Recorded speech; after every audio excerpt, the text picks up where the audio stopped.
devez-vous faire racheter votre prêt? C'est une très bonne question. Restez bien connectés jusqu'à la fin et je vais répondre à cette question. Je vous dis à tout de suite.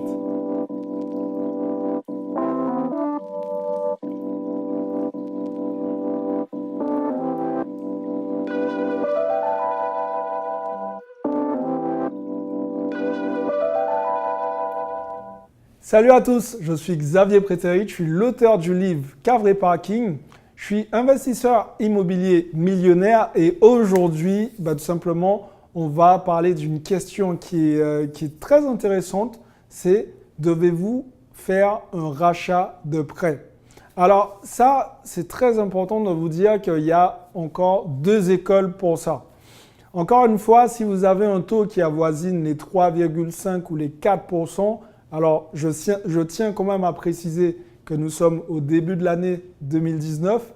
Donc si vous regardez cette vidéo un peu plus tard, ça se trouve que mes propos n'auront plus trop de sens. Mais si actuellement vous regardez cette vidéo, il faut savoir que si vous avez des taux qui avoisinent les 3%, peut-être même un peu plus, c'est une très bonne idée de faire racheter vos prêts. Alors pourquoi c'est important? Tout simplement parce que vous allez gagner en temps. Vous allez pouvoir économiser sur la durée du crédit et vous allez aussi pouvoir gagner de l'argent. Et ça, ce n'est pas négligeable. Alors, comment ça se passe? Il vous suffit tout simplement, si vous ne voulez pas vous prendre la tête, d'aller voir un courtier et de lui expliquer votre souhait de tout simplement faire racheter votre crédit immobilier. Et là, lui va se charger de faire tout le nécessaire pour que derrière, vous sortiez avec un taux plus intéressant. En tout cas, les taux actuels qui sont vachement intéressants. Donc, à cette question, moi, j'ai envie de vous dire oui. Mais attention, si vous êtes investisseur et que vous avez déjà un taux qui est relativement bas, est-ce que vous devez faire un rachat de prêt? J'ai envie de vous dire non. Faites attention à une chose. Alors, c'est vrai qu'il est bien de se dire que vous allez pouvoir gagner un peu d'argent et faire quelques économies. Mais si en face, vous avez un banquier qui vous suit, qui vous fait confiance et que derrière, il sera capable de vous appuyer votre dossier ou vos futurs dossiers pour que vous puissiez acheter d'autres biens immobiliers, j'ai envie de vous dire, ne faites pas la connerie d'aller voir une autre banque pour un rachat de prêt. Ça n'a aucun intérêt. Vous l'aurez compris, des fois, il faut avoir une vision long terme. Alors effectivement, quand on a la tête dans le guidon, on se dit « Ouais, bon, mais là, je suis en train de perdre de l'argent. » Mais non, il faut avoir une stratégie en place. Et c'est pour ça que je vous prends la tête avec une chose, c'est de définir votre profil d'investisseur. Si vous avez défini votre profil d'investisseur, vous savez tout de suite si c'est intéressant pour vous de faire racheter votre crédit avec une autre banque ou si pour vous, justement, vous devez entretenir cette relation avec le banquier pour lui dire « Attention, je vais être honnête avec vous, je sais que vous n'êtes pas les meilleurs en termes de taux de prêt immobilier. » Alors là, pour le coup, le banquier, il n'est pas bête. Il voit ce qui se passe sur le marché et il va qu'approuver ce que vous avez dit. Mais derrière, vous pouvez lui demander une contrepartie. Moi, je m'engage à poursuivre et continuer avec vous, mais je veux aussi que derrière, vous me fassiez confiance et qu'on aille plus loin sur mes prochains investissements.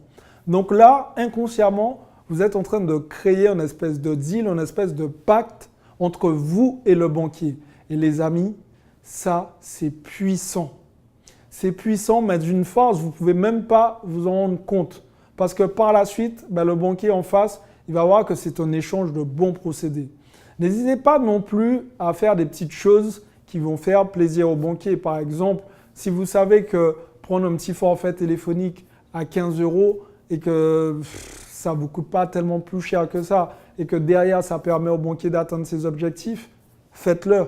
Alors, il faut savoir que le banquier, lui aussi, il a des objectifs. S'il vend par exemple des assurances, s'il vend des forfaits téléphoniques, ce sont des choses qui vont lui permettre de rentrer dans ses fameux objectifs. Alors vous, de votre côté, si vous pouvez l'aider à atteindre ces petits objectifs, comme par exemple en lui prenant un petit forfait téléphonique à 15 €, ça ne mange pas de pain, mais en contrepartie, je vous garantis que ça aura un impact considérable sur vos futurs investissements. Voilà, c'est tout pour moi pour cette vidéo. J'espère vraiment qu'elle vous a plu, qu'elle vous a été utile. J'espère que vous aurez compris que racheter le prêt, ça peut être une très bonne chose. mais ça peut être une très mauvaise chose aussi. À vous de vous positionner dans le bon rang. Et puis, je vous ai préparé un petit questionnaire pour pouvoir mieux vous connaître et surtout pour pouvoir vous aider à passer à l'étape supérieure. N'hésitez pas à le remplir. Comme ça, derrière, je vous fais un bilan personnalisé. Mettez-moi dans les commentaires sur ce que vous pensez sur le fait de faire un rachat de prêt. Dites-moi votre avis. On va échanger. Je tiens à vous préciser quand même que je réponds personnellement à tous les commentaires. Ce n'est pas un robot qui le fait. Je sais que c'est la mode des robots en ce moment qui vous mettent des likes et qui vous répondent tout et n'importe quoi. Mais c'est bien moi en personne qui m'occupe de ça. Alors, je vous invite encore une fois à vous abonner à la chaîne pour rejoindre ces milliers d'entrepreneurs. Mettez-moi un gros like, partagez cette vidéo et surtout, passez à l'action parce que demain, c'est pour les faibles. Ciao les amis!